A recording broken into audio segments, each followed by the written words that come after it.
concepts addressed in this course, I was immediately drawn to Indigenous activism through artistic expression.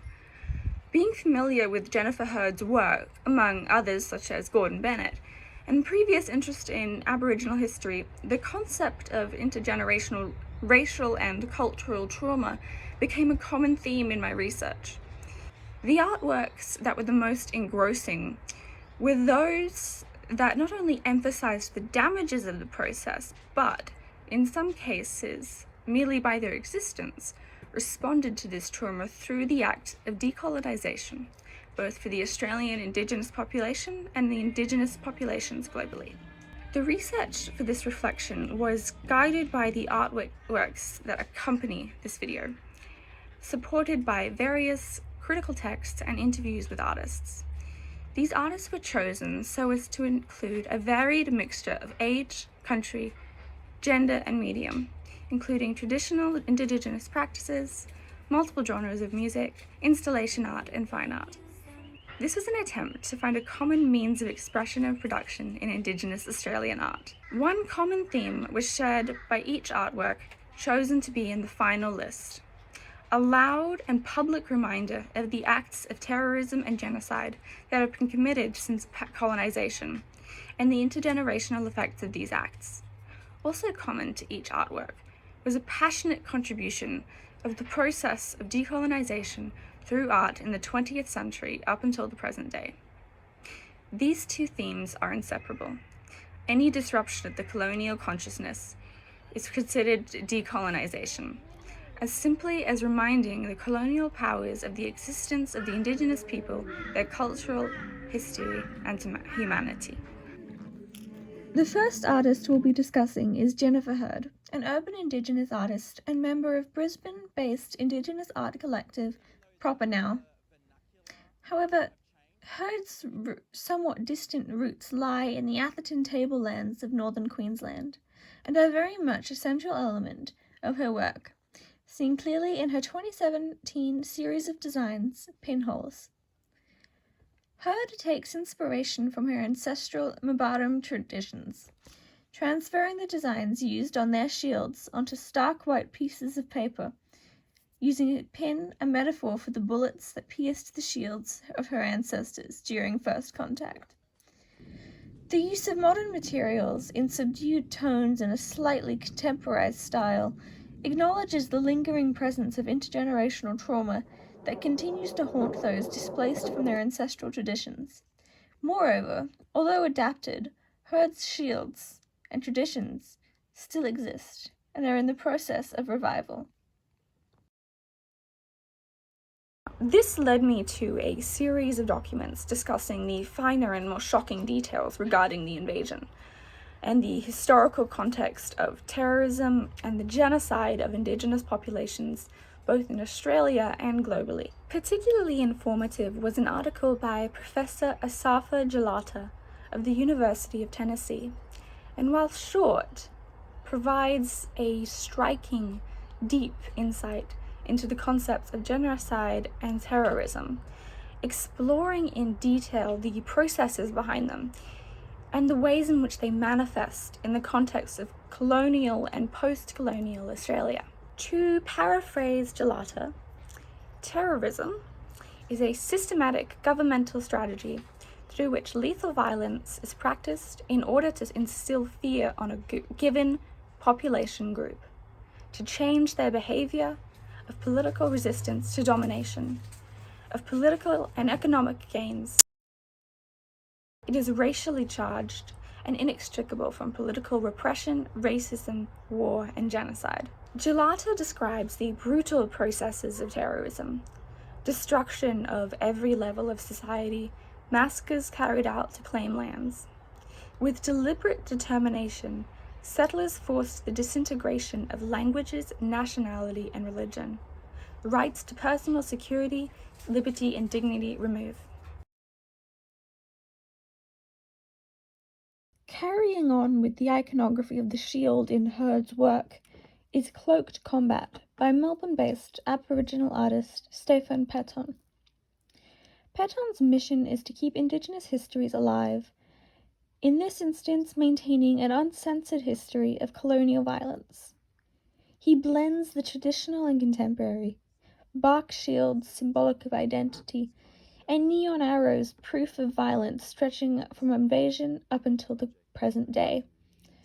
Cloaked Combat follows in the wake of most of Patton's work, an immersive, visceral experience confronting the audience with the brutality of colonization and the trauma that lingers today.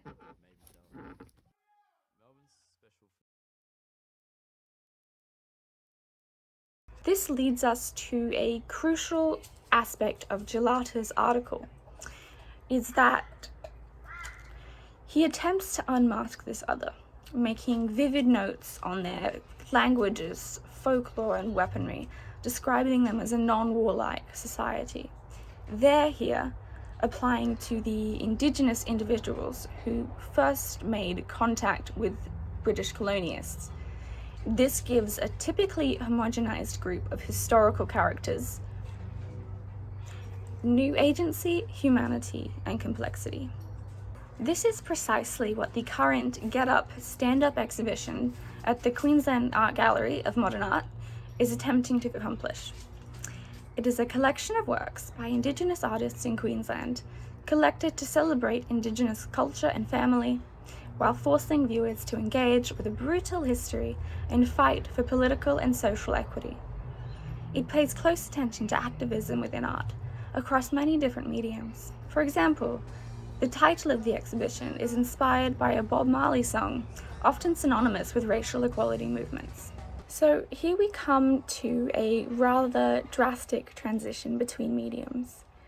The influence of Indigenous artists in music has played an instrumental role in the exploration and expression of intergenerational trauma, rising out of remote communities in the 1980s, cutting through mainstream media to become a popular, widespread genre of music, and a vital mold of cultural expression, decolonization, and political and racial movements, both within Australia and overseas.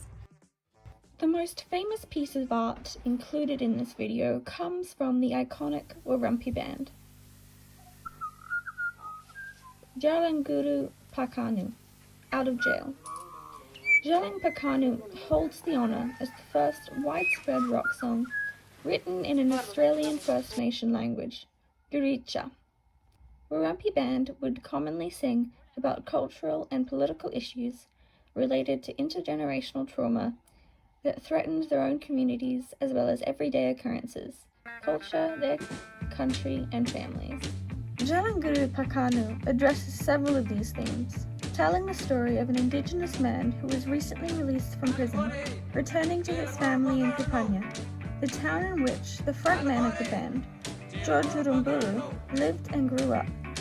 It brings attention to one of the many issues stemming from intergenerational trauma, prison, that still haunts the Indigenous population, especially in remote communities like Pupanya.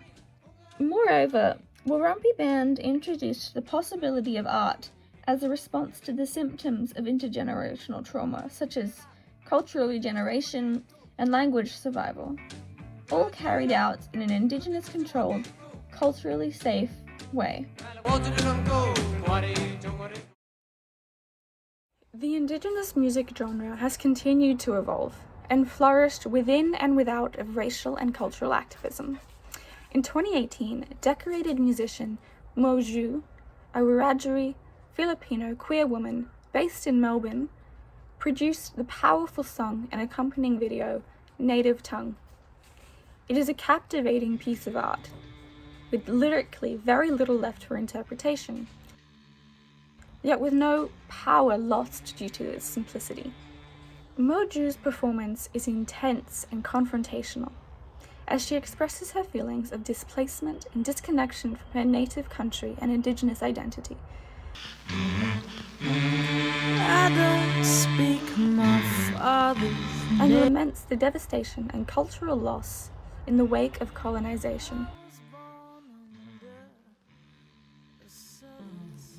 Moju's work is a striking reflection on the state in which the post-stolen generation contemporary Indigenous community has found itself, with an uneasy sense of a lack of belonging. Theirs is a perspective that is traumatized by historical and contemporary acts of terrorism and genocide, explored through the work of Alata Jasafa as a generation attempts to reconcile their Indigenous identity with the loss of culture, languages, and tradition, and the reality of continuing to face racial oppression. Is this the end? Is this the end of our people?